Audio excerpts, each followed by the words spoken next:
Boom! We are live, ladies and gentlemen, boys and girls. It's your boy, Nolan Hawkeye Anthony, here, wherever you may be, however you may be listening. I hope you all are having a fantastic week. Me and my boy Dean are live on Wednesday, as we are every single week, and we have a jam-packed show for you today. We're going to get into the recent Iowa depth chart that has been released. OU and Texas to the SEC and what that means for Iowa and the Big Ten.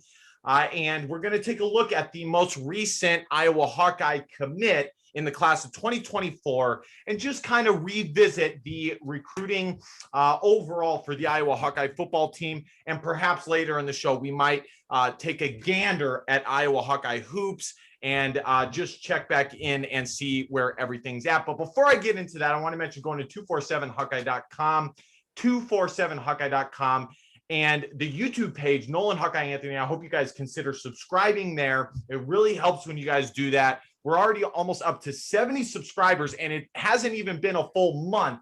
You guys are truly awesome, and I appreciate it big time. Let's get that up to 70. You would be surprised how much sharing a video helps. I mean, one guy shared one video and literally it took the video from about 300 views to 1.3 thousand. So it helps a lot. And at the very least, like, comment, just chat with me and my boy Dean here. We live in California, so we like to stay in touch with Iowa fans. And last but not least, if you want to support the show, go to PayPal and find the link in the description. And, just go over there. We don't ask that you guys do that or anything like that. But if you want to, it's right there. Without further ado, I want to introduce my boy, Dean. Dean, how are you doing, buddy?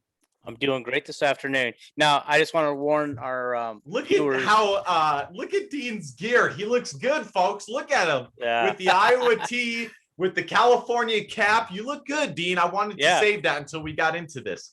You like the new headset with the new mic? I love it. Yeah. After our podcast 2 weeks ago, I accidentally crushed my other previous headset. Okay. And so I think that was the week that I had to go solo without no earbuds.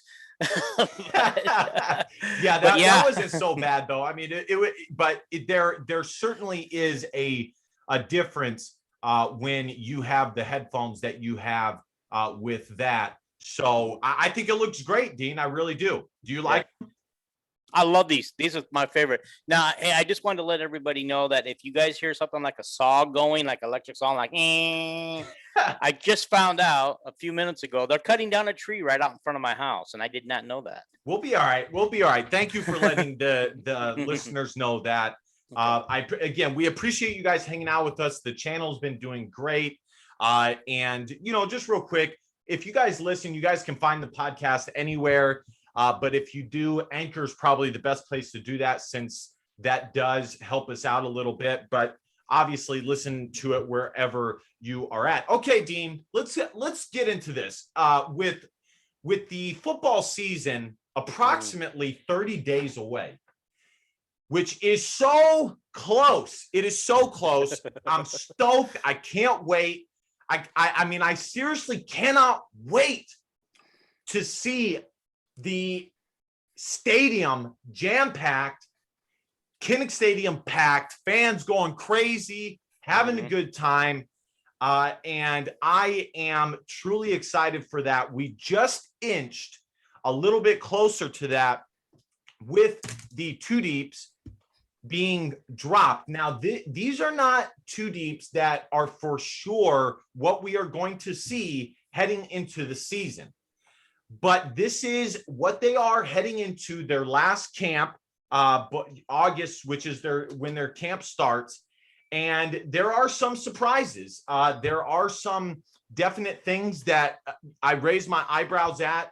And Dean, let's get into it. I mean, for me, I got to say, I was a little bit surprised, and let us know what you were surprised about with the two deeps in the comment section.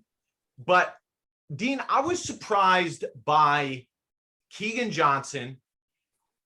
He was a 4-star guy, but for me specifically, while the rankings, I pay attention to a recruit's rankings, it's not the end all be all for me.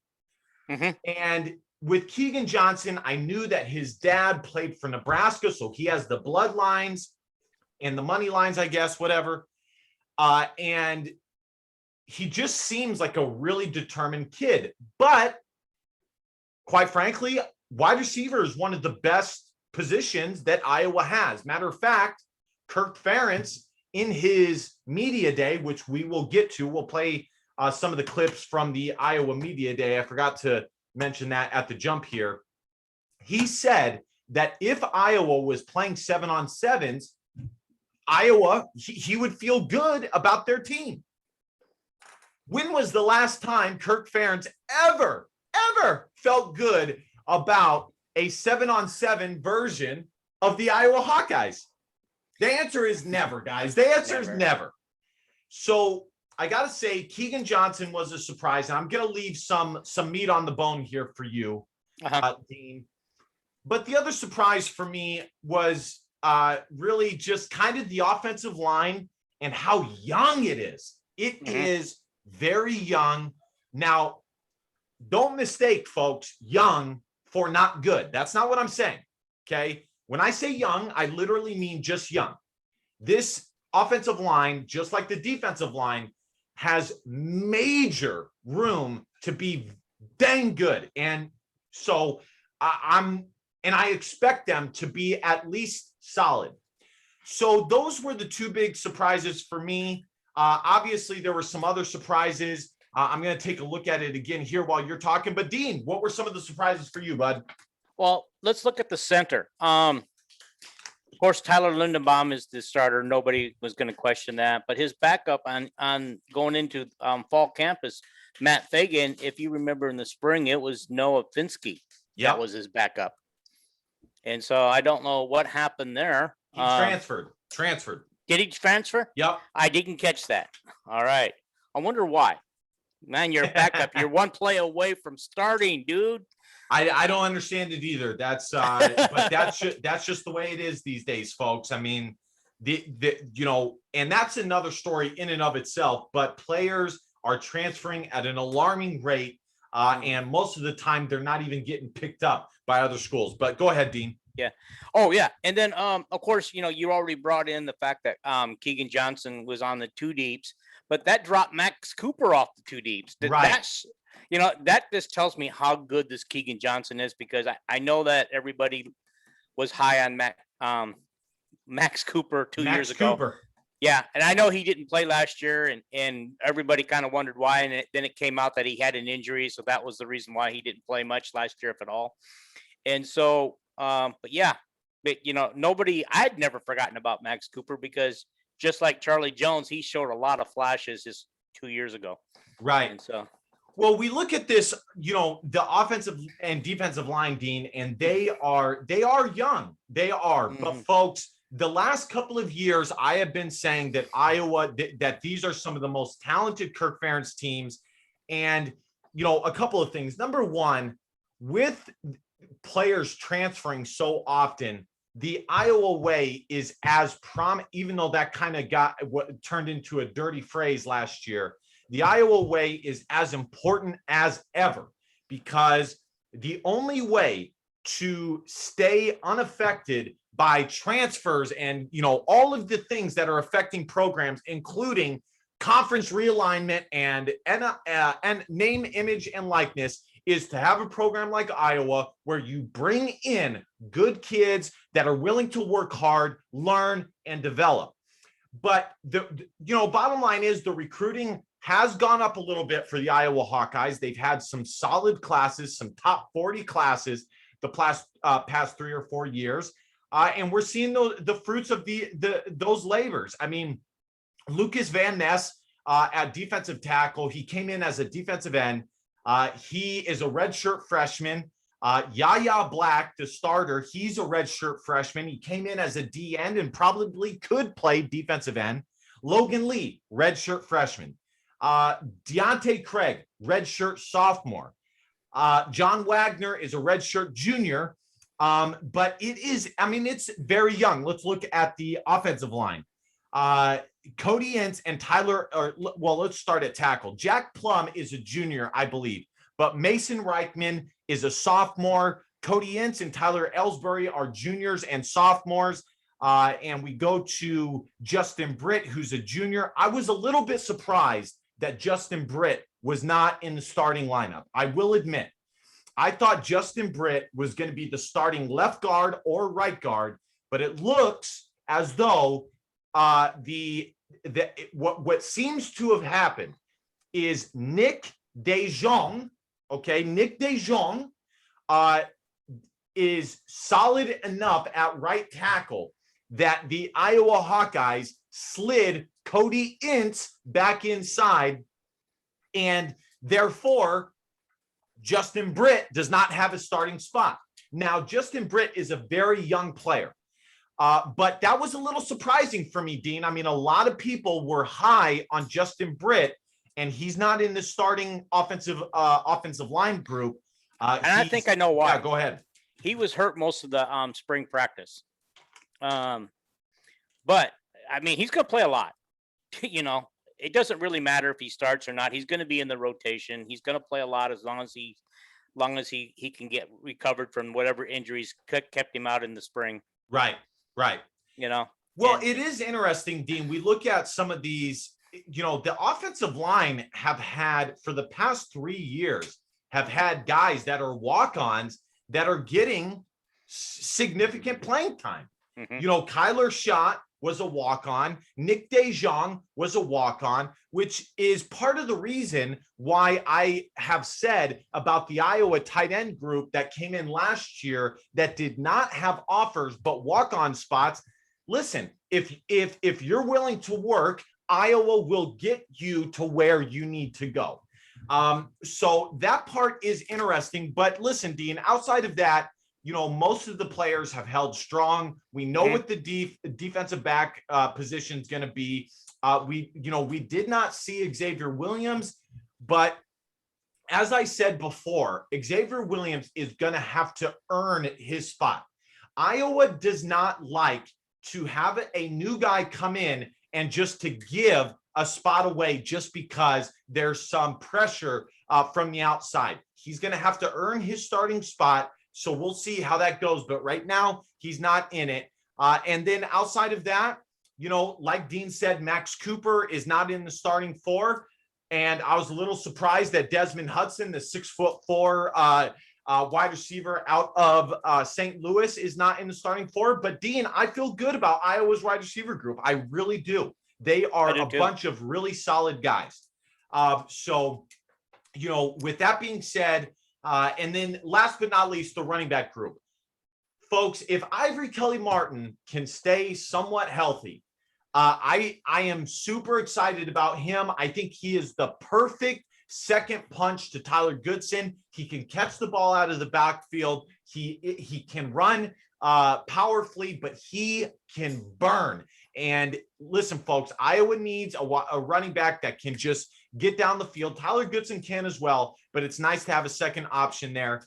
So there you have it, folks. There is the release 2 deeps. We'll see how it ends up going from here on out. There's still a lot of time, left. It's pretty crazy that there's only 30 days left before the start of the season. But we will see how it goes. All right, guys, I want to go check out what Kirk Ferentz said here, and then we're going to get into the Oklahoma, Texas going to the or potentially going to the SEC. But I wanted to just play some of the Kirk Ferentz comments and just comment on it ourselves. And so without further ado, guys, here we go.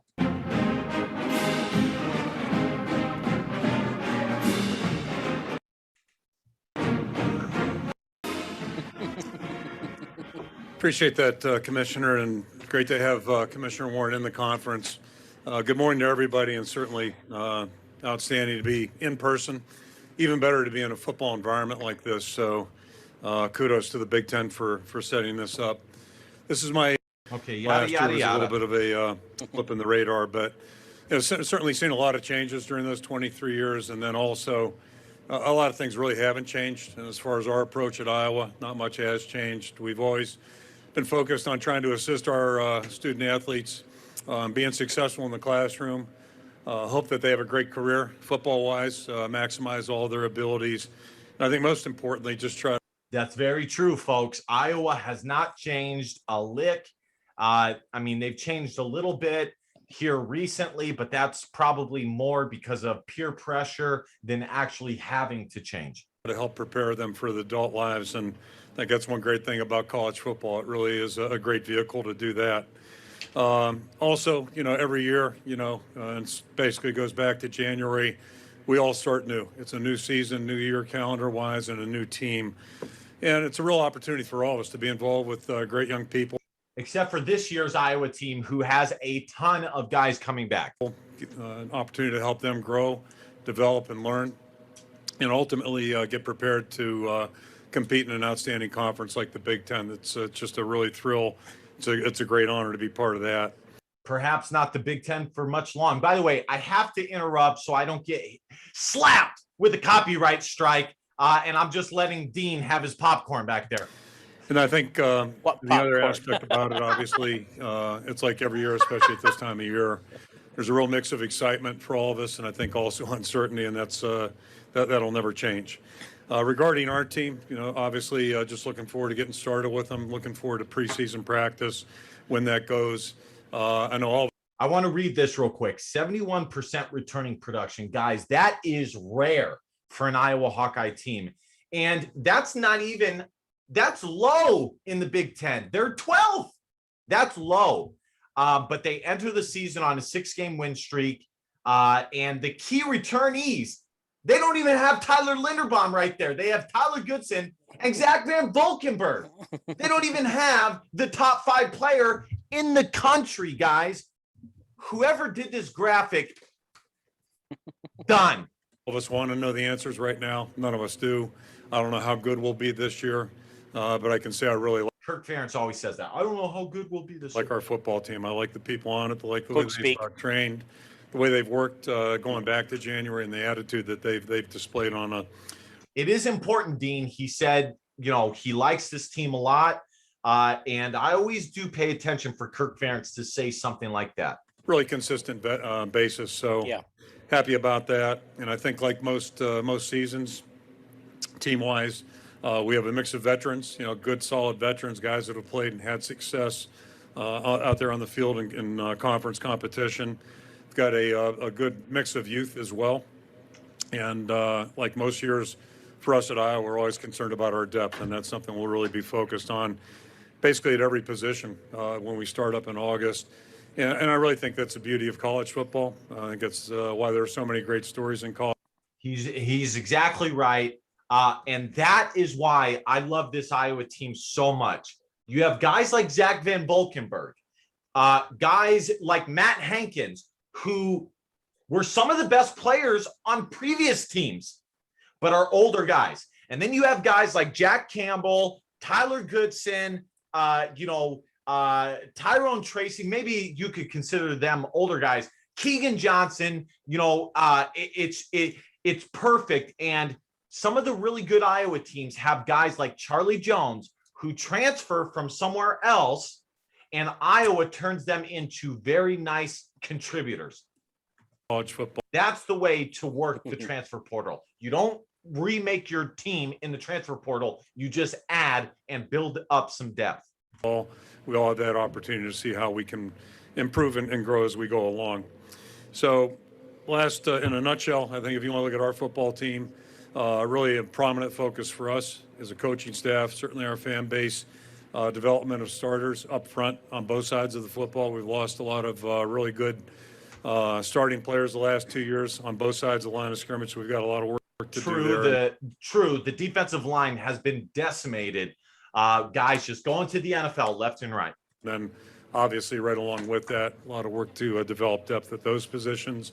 I think we're fairly experienced on the perimeter. If we were playing 7-on-7, we'd be in pretty good shape. There it is. If we played 7-on-7, we'd be in pretty good shape. But obviously there's a lot more to that. And then unlike most years, I think we really got a pretty good feel of who our specialists are and what we can count on them to do. And, I think they're all capable of performing really well. So that's good news on the specialist front. Iowa needs, when I did my top 5 players, Dean, I said that Caleb Shudak, the starting kicker, was the third most important Iowa Hawkeye, because they need guys that can drill that son of a bee home and, just get some points. They are, when it comes to points, kickers are the most productive guys on the team. All right. By the way, yeah, go ahead. Let me say 20 more this. seconds. We'll be done here. Okay. By the way, Caleb, I lost my train of thought there. I'm sorry. He's a 6-year senior. He took advantage of the COVID year. Really? Because when I did that video, I formulated in my mind, maybe he can, because of the COVID year, maybe he can have one more season. But you're right. He did take advantage of that. That's why he's there this year. Gotcha. Right. Okay. Got it. So again, as I said, I just really like our team. It's been good to watch them over the course of the summer. It's been good for everybody to have a break, and they've got another break coming up here before we get going. I think we're all eager to start up here in 13 days, obviously. And like every year, August is a big month, not only to prepare for the season, prepare to be game ready, but just to continue to try to develop our team and see if we can't move forward. And we are a fairly young team. It was really evidenced in the spring. And so there's a great opportunity for us to show growth if we handle things right. I agree with that. The last couple of things here real quickly. It's unique this year for us to open up with a Big Ten scheduled opponent. That is unique. I know last year was an exception for all of us, but I think you have to go back. Iowa State versus Indiana. Listen, guys, Iowa, as evidenced by last year, and I'm going to end it on what he ends up saying with the schedule. It is not Iowa won 6 straight games last year, but with some of the pressure that Iowa has and how good this man knows that his team is, Kirk Ferentz has to get one of those games. And I'll be honest, guys, I would rather it be Indiana than Iowa State. I don't give a gosh darn about Iowa State. I really don't. The only thing that I care about Iowa State is Iowa not losing a ton to them on the recruiting trail. That's it. Outside of that, it doesn't really matter. Go ahead, Dean. No, I was gonna say, when we get a minute, let's finish what we're doing. But before we end this, I would like to talk to you a little bit about the Iowa State rivalry, why it means so much to people in the state, since I lived there for so many years. Fair enough. We'll do that when he gets done with this. Okay. I believe 1979, 1980, when Coach Fry was just getting started. I know they played Indiana, ironically, in 79. So we open with Indiana this year. That's something very different for us. And then the next week we play another team that's going to be nationally ranked. So we have 2 nationally ranked teams right off the bat. So that's certainly, unless Iowa State loses, something that's got our attention. We know we're going to have to be at our best right off the bat, or at least attempt to be. And then the other obvious thing, just to be back in Kinnick with fans. I think that's one thing we all missed last year. Okay, let's call it quits there. I'm going to play some Iowa versus Iowa State stuff in the background for you guys to watch. Okay. But listen, the reason why I understand, and I'm going to let Dean explain it, but when I would go back and visit my family in Iowa, guys, and Fort Dodge, okay, is in central Iowa. So most fans are Iowa fans, but there's still a lot of Iowa State fans because Ames is about an hour away. So I get it. But at the end of the day, Iowa State has only been good for one season in the past freaking 20, 30 years. And furthermore, as evidenced by the 2002 Iowa Hawkeyes that went to the Orange Bowl against USC, Iowa losing to Iowa State, but having a great season, who cares? The great season is what is paramount at the end of the day. That is what matters in going to a Big Ten title game. Go ahead, Dean. Explain it to me. All right. Growing up in the state and also, living there for so many years, you go to school with Iowa State fans, you work with Iowa State fans, and so going through that. You remember that streak that we had early in the Kurt Ferentz era where we were losing like 5 straight games or something like that to Iowa State? That was hard to put up with Iowa State fans. And it's just a rivalry because, you know, sometimes it's family against family. It's your friends against friends, your coworkers against each other. And it's just a big up hype game. But I will agree with you on one thing. If we have to lose one of those first 2 games, I'll pick Iowa State because in the long run, it doesn't affect our Big Ten chances. Losing to Indiana gives us one extra Big Ten loss that we don't need. But and so it will matter in the long run. We both know it will. Mm-hmm. On a national scale, it will. Yes. One game is the difference between playing in the Big Ten title game and not. Mm-hmm. Iowa could have finished top 10 last year. In my eyes, they were a top 10 team. Guys, they averaged 30 plus points a game and were one of the best defenses in the country last year. But they would have. Go ahead, Dean. I can still hear you. All right. This would have been a top 10 team had number 1, we beaten Northwestern. We should have never let Northwestern come back and beat us after a 17-0 lead on the first quarter. Number 2, if we got alignment and name, image, and likeness. Now, again, folks, this is not set in stone here. When it comes to the Big Ten, okay, we've seen that AAU members, what I think that's Amateur Athletic Union. I think that's what that means. They want members like that. And I think basically what they're saying is they want wrestling programs because that's the AAU. And now don't quote me on that part though. That's just a guess. But for Iowa in particular and the Big Ten, you see Ohio State fans saying, you got to move, you know, don't get caught, whatever. Guys, Ohio State winning the Big Ten during the college football playoff. Mm-hmm. Whereas if they move somewhere else, they're not, okay? That's just plain and simple. They're not going to do it as much in the Big Ten. And by the way, right now the Big Ten it's not the SEC, but it's close. It is. Now I don't care to argue about that in particular. Remember when Iowa beat Mississippi State? Remember that? Mm-hmm. But for me, I don't see Iowa State being one of the top 2 teams going to the Big Ten. Some guy on Twitter tried to argue with me that Iowa State is a global brand. Guys, Iowa State's not even the biggest team in the state of Iowa. And some fans are going to get butt hurt about that. I don't care. I really don't. Honestly, Northern Iowa is close to as big as Iowa State. And they're not, but they're close. The teams from the Big 12 that would be prime time to go into the Big Ten, in my eyes, would be Kansas or Kansas State, or both, but probably just one, because you want a Kansas City footprint. Okay. You want those eyeballs for the television that you otherwise would not have had. And if you can get Kansas out, so hear me out, guys, who I would choose would be Kansas or Kansas State, not both, and Oklahoma State, or, well, not Oklahoma because they're going to the SEC. Right there, you have the entire Midwest in your conference. You have Nebraska, Oklahoma State, Kansas or Kansas State. You have the entire Midwest. That is what I would do. In my eyes, Dean, I see Baylor as a better option than Iowa State. I see Texas Tech as a better option than Iowa State.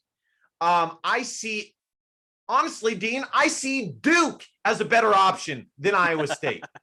And I know a lot of fans are going to be like, Nolan, you're just being hyperbolic. No, I'm not. Okay. Iowa State is not as important as you guys think. I know it matters in the Cyhawk, but outside of that, it don't mean squat. Okay. Mm-hmm. And that's it. And we'll see how it goes. Iowa is just fine. You know, they're just fine. But yeah, Dean, those are the teams that I see as better options than Iowa State. And if I were the Big Ten, if I were going after two of the Big 12 schools, I would be going after Oklahoma State and either Kansas or Kansas State. All right, dude. What are your thoughts? Here's what I would do. I would love to take USC and UCLA and bring them to the Big Ten. I agree. I wasn't talking about the Pac-12 yet, but go ahead. Okay. No, and I don't mean to poach them, but the remaining Big 12 teams can go there to replace UCLA and USC. And then you stagger Iowa's football playing ability, like, home and home 1 year with UCLA, home and home 1 year with USC. You wouldn't take Colorado, the Colorado Buffs?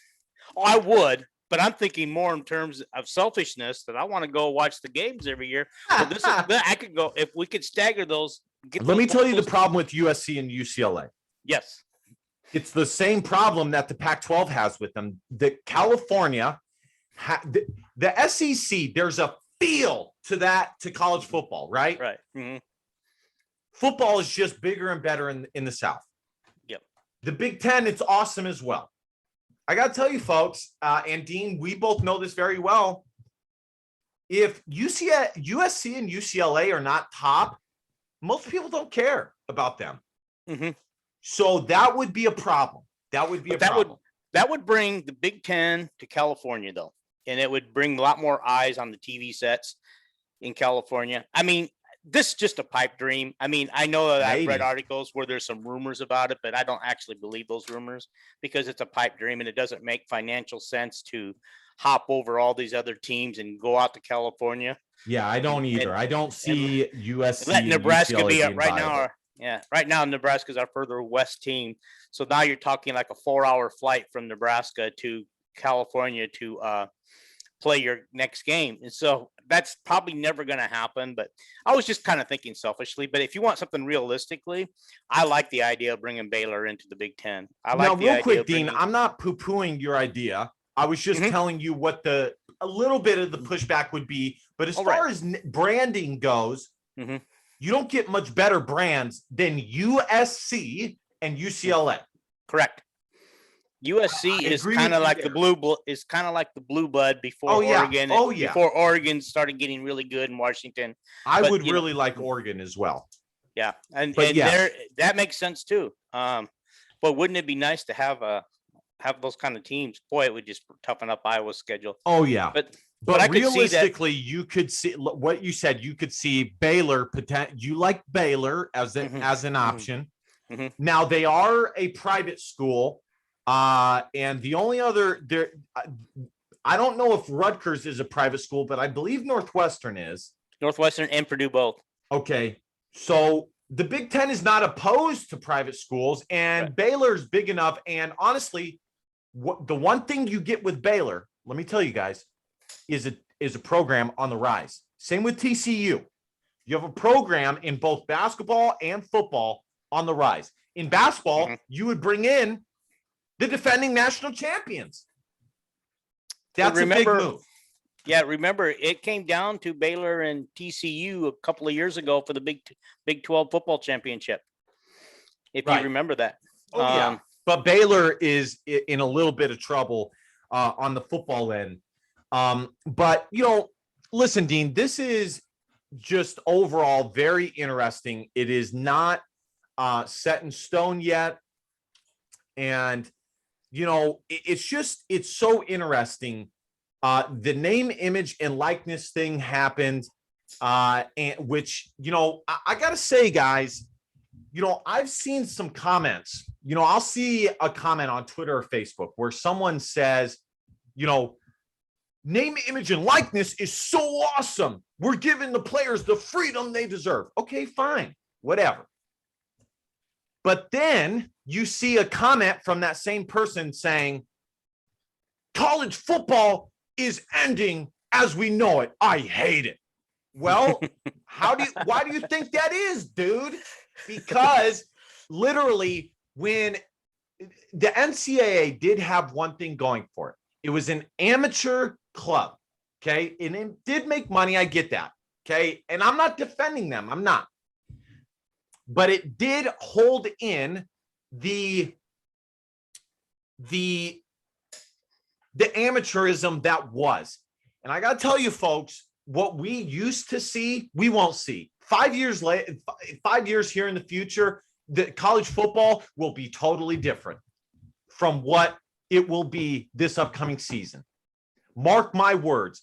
And in a bubble that is what we are going to in the future here, it is important for a school like Iowa to keep what they have going on, because I don't know if you guys saw one of the individuals quit in the Olympics, and I'm not going to talk about that, but all I'm saying is that sports now is not like sports like it used to. And if you can maintain as a football program having a culture of working hard, doing the best you can for your brother right next to you, that type of stuff, you will be able to stay consistently in a good place. And so that makes me excited. Dean, I have one last question for you on this front, and then we will wrap it up here with our last topic. But I guess, 5 years down the line, do you expect the Big Ten to still be in existence? Or what are you kind of envisioning here? I think 5 years down the line, let me preface what I'm about to say is that Preface it, dude. Yeah, the Big Ten and the SEC have contracts ending with the TV contracts ending in 2024. Okay. Their current situation. And so does in 2025, the Big 12 is ending. I don't know when the Pac-12 and ACC end their contract, but all probably around the same time.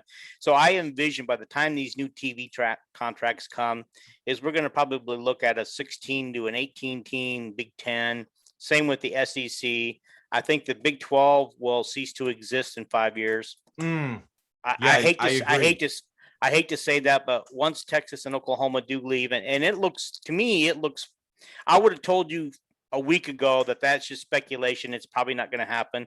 But after reading everything the last couple of days, they're gone. It's just a matter of when they're leaving. Wow. And so, given all that, yeah, the Big 12, when you take the two biggest money-making teams out, other conferences are going to start to poach. And don't be surprised if the ACC comes trying to poach a couple of our teams like Penn State. Actually, I think Penn State makes more sense in the ACC than it does in the Big Ten. Right. Yeah. Dean, I totally agree with you. The Big 12 will cease to exist. I can see, a different conference emerging, because sometimes something needs to collapse for something great to arise in the ashes. And I do think it's possible that, Iowa State, Baylor, and all these schools make their own conference, and it's great. Now, I'm not saying that's likely, but I think it's possible. If I was Iowa State, the conference I would go to would either be the Pac-12, but I don't think that's likely, the Mountain West, again, don't think it's likely, or the AAC, which has Cincinnati, those schools in that conference. And to be honest, the AAC is a pretty good conference, with, Central Florida, Cincinnati, those schools, it's a pretty good conference. And it's a decent basketball conference. If I was Iowa State, I would go to there and, see what I could do. But this, I got to say, Dean, this is not good for Iowa State. It's hard enough to have two teams in the Big Ten from the state of Michigan, okay, let alone Iowa, which is much smaller population wise. And let's be frank, Michigan is well known for being very, very serious about their sports. Not saying Iowa's not, but not on level as same as Michigan right now. So could you see the recruiting competition between Iowa and Iowa State if they both were Big Ten schools? you get the person who just wants to play in the Big Ten, and it would be terrible, Dean. and if Iowa State was in the Big Ten, they go, well, I'm going to choose Iowa State over Iowa. They both play in the Big Ten, but I'll take Iowa State. No, I don't see that, but Iowa will always get more players than Iowa State. Okay. This year is an anomaly. Unless Iowa State all of a sudden becomes a consistent winner and Iowa State goes down, that's just the way it will be. But I agree. I will say on the recruiting front, if both of them were in the Big Ten, they would just cancel each other out and they would both suck. I'm telling you guys that right now, that is a fact. For those of you living in some fantasy land when it comes to how much talent is in the state of Iowa, I got news for you. It is not even a quarter of a state like Missouri. Okay. The amount of talent that it requires just isn't there. And they would just end up canceling each other out and they would both suck. And so that I don't want it, Dean. I don't want them to come to the Big Ten. I don't think it would be good for the Big Ten. And quite frankly, I don't think it would be good for Iowa State. I think they would be better served going somewhere else, not the same conference as Iowa. Okay. Last situation here, we got our story situation. We got to, just kind of touch up on recruiting Iowa. And I'm going to be doing an analysis and evaluation video. But this kid is a 2024 commitment. And so I feel a little strange doing an evaluation video for him since he's, he probably don't have a lot of tape on him. Right. He doesn't. But Iowa has 2 commitments in the class of 2024 now. I fully expect both of their commitments to be either high 3-star or low to mid to high 4 stars. I've seen their tape, and to me, I can see them being 4 stars, but sometimes the recruiting services see Iowa and they just, kind of go, especially if they go to a smaller school and they just give them high 3-star status. Iowa is off to a phenomenal start in the 2024 and 2023 class. And as I told you guys, I expected Iowa to put their resources and energy into 2023 and 2024 because they had a phenomenal class last in 2022 and they were not able to show off the things that make them amazing, which is the culture, the atmosphere, and all of that. So they have decided to do that. Now, I will say, Dean, if Iowa can get this 4-star running back, they'll be in phenomenal shape. That will be amazing. That really will. If they can get this guy, Jazoon Patterson, that would be out of Florida. That would be creme de la creme. They would be in phenomenal shape. What class is he going to be in? 2022. Perfect. So we need him. We can't lose him. I totally agree. Iowa, last class had a running back / linebacker in Devin Hilson. They need a pure running back. I'm not saying Devin Hilson can't be their next option at running back. I think he's very talented, but they do need a pure blood running back.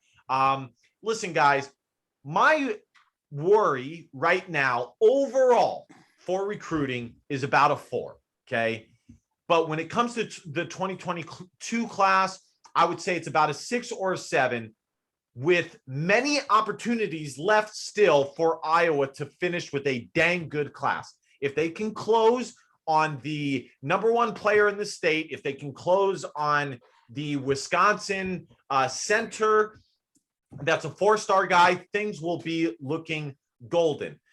So that's, we're going to wrap it up, folks. I hope you guys enjoyed this show. Dean, are there any final comments here before we wrap it up and head on out of here? I just, Kirk was asked on the side at the media days about the recruiting class and everything. And he did admit that there's probably some outside factors that have affected this recruiting class. But he also said that they just need to stay the course, be prudent, be patient. Find I the agree. guys that will fit their program. And he named off several of the current two deep guys who were not highly recruited or were walk-ons to begin their career with at Iowa, who are now making a big impact. So, you know, like I told you guys in the last video, I believe in this coaching staff to find the right guys. They Me will too. find the right guys, and whoever they don't get signed by February or December and February, they'll go to the transfer portal and they'll cover their holes. And they've always done a good job in the transfer portal. They've always found the right guy. You better believe, folks, Iowa is going to fill out their roster one way or another and get it right. All right, ladies and gentlemen, thank you guys so much for watching. We hope you guys had a blast listening to us and watching us on YouTube. I hope you guys consider smashing that subscribe button on YouTube. We're almost up to 70 subscribers. I really want to be up to 300 around there by the time the season starts, but 100 will do.